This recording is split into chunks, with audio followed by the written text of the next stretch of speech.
The Complete Guide to Medicaid. How to avoid going broke and losing everything you worked for. When people in the United States think about healthcare, they usually think about Medicare. And yes, Medicare is a vital safety net for older Americans. It helps cover doctor visits, hospital stays, and prescriptions. But here's the catch. Medicare does not cover long-term care. That means if you end up in an assisted living facility or a nursing home, the bills are on you. And let me tell you, those bills are astronomical. A typical assisted living community in the U.S. might charge $5,000 or more per month. A private room in a nursing home? Easily $100,000 or more per year. These numbers are enough to financially devastate almost any middle-class family. So what do people do? Many pin their hopes on Medicaid, sometimes nicknamed the white card. Medicaid, unlike Medicare, does pay for long-term care. But getting Medicaid, and more importantly, keeping some control of your assets while on Medicaid, is not as simple as people think. There are strict rules. If you don't plan ahead, you could be forced to spend down all your savings, sell off your property, and lose the chance to leave even a modest inheritance to your children. Today, I want to break this down for you, in plain English. I'm going to walk you through the Medicaid rules step by step, what really counts as assets, what you're allowed to keep, what the famous 5-year look-back is, and how people use legal strategies to protect what they've worked for all their lives. By the end of this, you'll understand how to safeguard your money and your home, legally and smartly, without falling into the traps that catch so many families off guard. The harsh reality, Medicaid, and the spend-down rule. The first thing we need to clear up is a very common misconception. Many people think that Medicaid eligibility is based mostly on income. They tell themselves, well, once I retire, I won't have much income, so I should qualify. That's simply not true. For long-term care, Medicaid doesn't primarily look at income. The real spotlight is on your assets, everything you own, your entire net worth. Medicaid caseworkers go through your finances with a magnifying glass and divide everything you own into 2 piles. Countable assets, things that Medicaid expects you to spend down before they help you. Non-countable assets, things you're allowed to keep, at least temporarily. This classification determines the fate of your family's financial security. What counts as countable assets? This is the pile that hurts the most. Medicaid requires you to exhaust these before they step in. Countable assets include all cash in your bank accounts, whether checking or savings. Investments like stocks, bonds, and mutual funds. Retirement accounts you've spent a lifetime building. IRAs for 401(k)s for 403(b)s. Any real estate other than your primary residence. Rental properties, vacation homes, even a cabin in the mountains. Life insurance policies with significant cash value. In short, if it's something you can convert into cash to pay bills, Medicaid will consider it countable. What doesn't count for now? There are a few things you're allowed to keep when you apply. Your primary residence, the home you live in. 1 vehicle, used for daily living. Personal belongings like furniture, clothing, jewelry. Prepaid burial or funeral plans. Notice I said for now. There are still risks with your house and other items. Medicaid has what's called estate recovery after you pass away. But we'll get to that later. A case study. Meet Mr. Johnson. Let's make this real. Imagine a man named Mr. Johnson, 72 years old, widowed, living in Ohio. He owns the house he has lived in for decades, worth about $500,000. He drives a modest car. Between his retirement accounts and savings, he has about $300,000. Now imagine Mr. Johnson develops Alzheimer's and needs nursing home care. When he applies for Medicaid, here's how the state views him.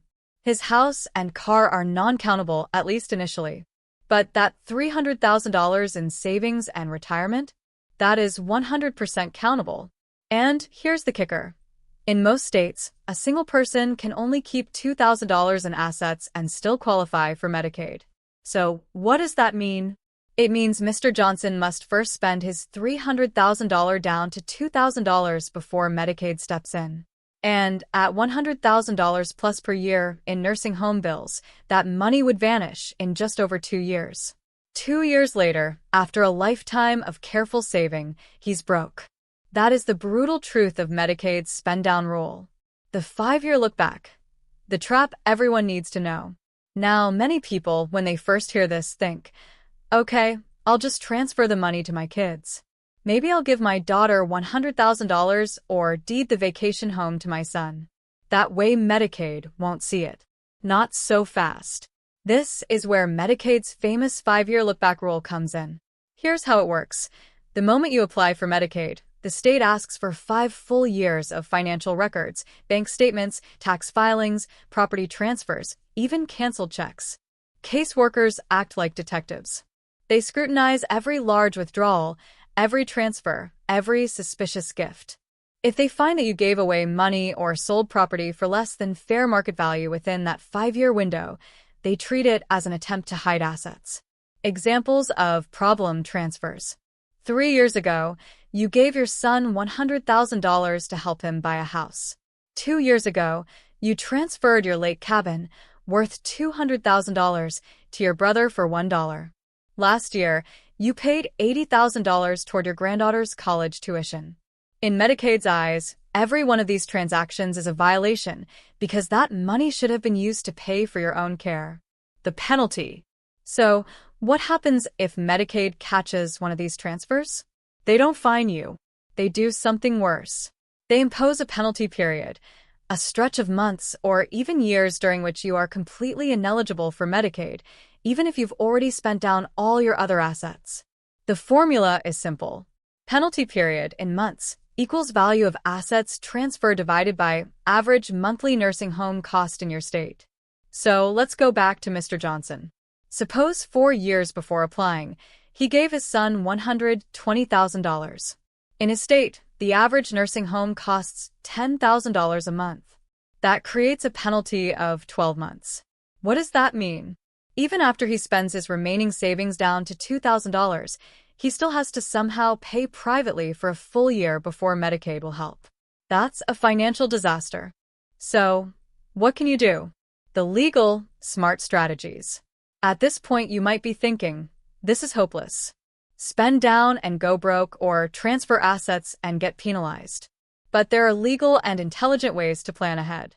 Elder law attorneys specialize in this very problem, and there are 3 main strategies that families use. Strategy number 1. Irrevocable trusts. Think of this as creating a legal safe deposit box for your assets. You transfer property, say your house or other real estate, into an irrevocable trust. Once it's in there, you don't own it anymore. The trust does. You may still live in the house, but legally it is no longer yours. Why does this matter? Because if you transfer it more than 5 years before applying for Medicaid, it is completely off the table. Medicaid can't touch it. This requires foresight. If Mr. Johnson had moved his vacation cabin into a trust at age 65, by age 70, that asset would be shielded. Strategy number 2. Spousal protections. For married couples, there are additional protections. If one spouse needs nursing home care, the healthy spouse doesn't have to become completely impoverished. Medicaid allows the well spouse to keep the house, one car, personal belongings, and in most states, an additional community spouse resource allowance. In 2025, this amount is around $154,000, though it varies by state. That means a husband needing care doesn't automatically bankrupt his wife. The healthy spouse can legally retain a significant portion of the assets. Strategy number 3. Planned gifting, done early. Yes, gifting can work, but only with foresight. The 5-year look back is the key. If you're still in good health and don't expect to need nursing care soon, you can begin transferring assets to children or other family members now. As long as those transfers are completed more than 5 years before you apply for Medicaid, they are safe. This can be a beautiful way to not only protect assets but also see your wealth making a difference in your family's lives while you're still around.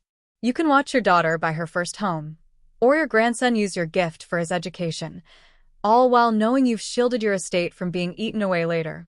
The bottom line: plan early, don't wait. The most important lesson here is this: don't wait until a crisis hits. If you or your spouse suddenly needs nursing care and you try to move money around at the last minute, it's already too late. The 5-year look back will trap you. The time to plan is now, while you're healthy, while your mind is sharp, while you still have options.